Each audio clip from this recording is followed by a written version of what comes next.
वेद बातमीचा, लढा सत्याचा, निर्भीड पत्रकारितेचा, राजकारणातील महत्त्वाच्या बातम्यांच्या अपडेटसाठी आजच आपल्या YouTube चॅनेलला क्लिक करा. नमस्कार, आपण पाहत आहात वेद बातमीचा. देवळाली प्रवरा येथे सर्वपक्षीय भावपूर्ण श्रद्धांजली सभा. स्वर्गीय अजितदादा पवार यांच्या नावाने क्रीडा संकुल व ग्रामीण रुग्णालय उभारण्याची मागणी.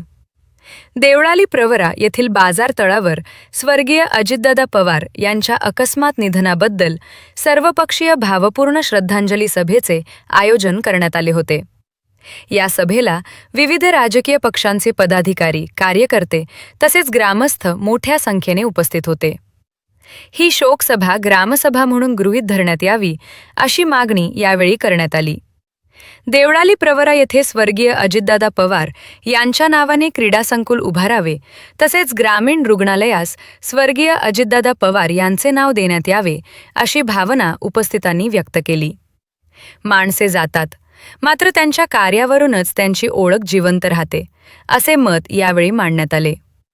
डॉक्टर तनपुरे साखर कारखान्याच्या परिसरात स्वर्गीय अजितदादा पवार यांचे स्मारक उभारण्यात येणार असल्याची माहिती कारखान्याचे चेअरमन अरुण तनपुरे यांनी दिली. नगराध्यक्ष सत्यजित कदम यांनी श्रद्धांजली अर्पण करताना देवळाली प्रवरात क्रीडा संकुल व ग्रामीण आरोग्य केंद्र उभारण्यात येईल व त्या दोन्ही संस्थांना स्वर्गीय अजितदादा पवार यांचे नाव देण्यात येईल अशी ग्वाही दिली.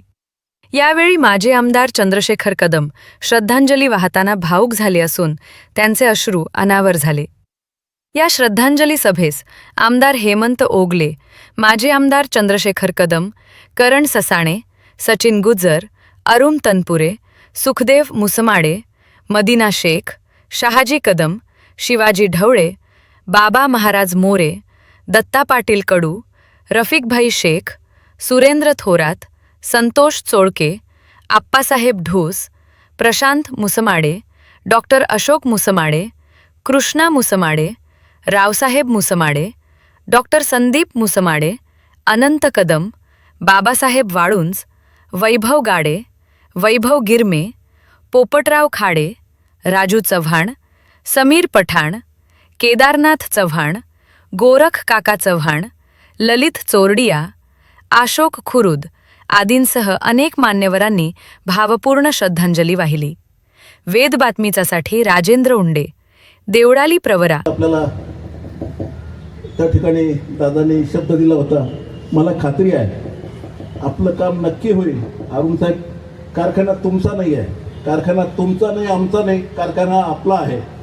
ज्या ज्या ठिकाणी तुम्हाला कारखान्याची अडचण येईल त्या ठिकाणीला अरुण साहेब मी 100% तुमच्या मागे 100% उभं राहील.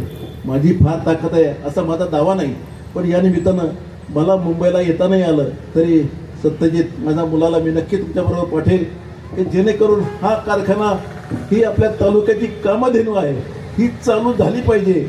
अशा प्रकारचा आपला प्रयत्न जो चालू आहे तो असाच चालू ठेवा. मला खात्री आहे खरोखर आपल्या अजितदादांचं प्रेम असलं तर नक्की तो कारखाना याच्यातनं बाहेर पडेल, कारखाना नक्की चालू होईल अशा प्रकारचा विश्वास या निमित्ताने मी आपल्याला देतोय.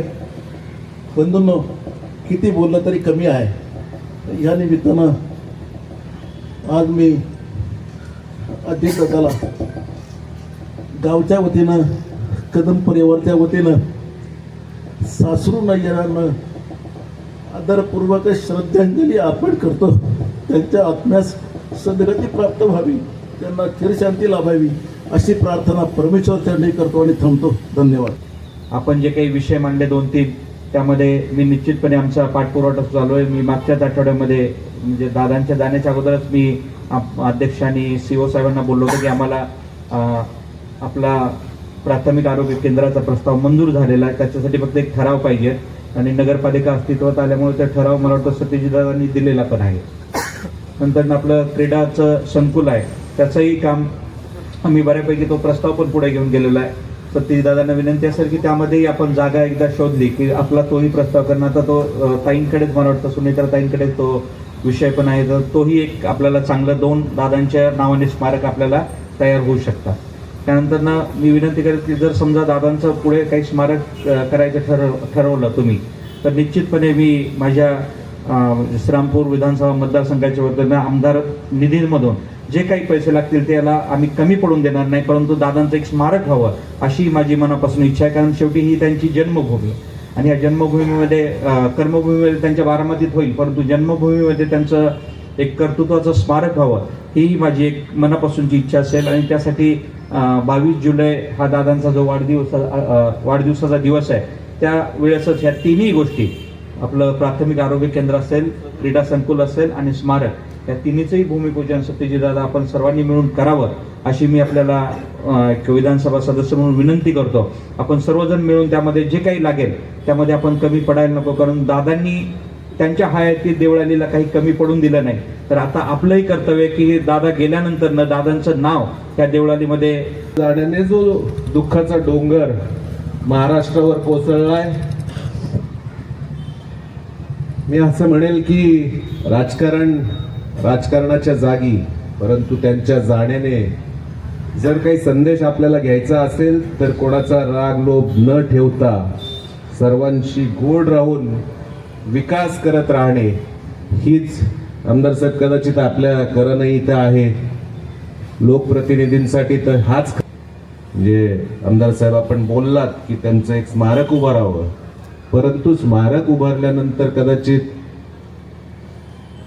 एक पिढी, दोन पिढी, तिसऱ्या पिढीला त्या स्मारकाचं फार कौतुक नसेल, परंतु जर क्रीडा संकुल या ठिकाणी उभं राहिलं तर मला असं वाटतं की पुढच्या अनेक पिढ्या, अरे देवळालीमध्ये हे क्रीडा संकुल कसं उभं राहिलं याची जर चर्चा झाली तर अजितदादा कोण होते, काय होते, देवळालीत त्यांचा जन्म झाला आणि ते राज्याचे उपमुख्यमंत्री होते, अनेक म्हणजे सगळ्यात जास्त टर्म आतापर्यंत कोणी होते तर तेच होते. त्यांच्या स्मरणार्थ हे क्रीडा संकुल इथं उभं राहिलं तर मला असं वाटतं की ही कायमस्वरूपीची आठवण दादांची या ठिकाणी राहील. त्यामुळे त्या बाबतीतला पाठपुरावा नगराध्यक्ष या नात्याने मी नक्की करेल. त्याचबरोबर ग्रामीण रुग्णालयाच्या बाबतही ग्रामीण रुग्णालय व्हावं म्हणून आमदार साहेब आपला प्रस्ताव गेलेला आहे. बुधवारी आमची पालिकेची मीटिंग होती, त्या मीटिंगला तो ठराव करायचा होता. दुर्दैवाने घटना घडली आणि तो झाला नाही. पण ज्या वेळेस कधी मीटिंग होईल मी असं म्हणेल की त्यात थोडेफार आपण अजूनही प्रस्तावात सुधारणा करूया. आणि ते दादांच्या नावाने जर करायचं असेल तर आपण सर्वांनी बारामती बघितली बऱ्याच जणांनी, काम करायचं तर चांगलं करा, नाही तर करू नका.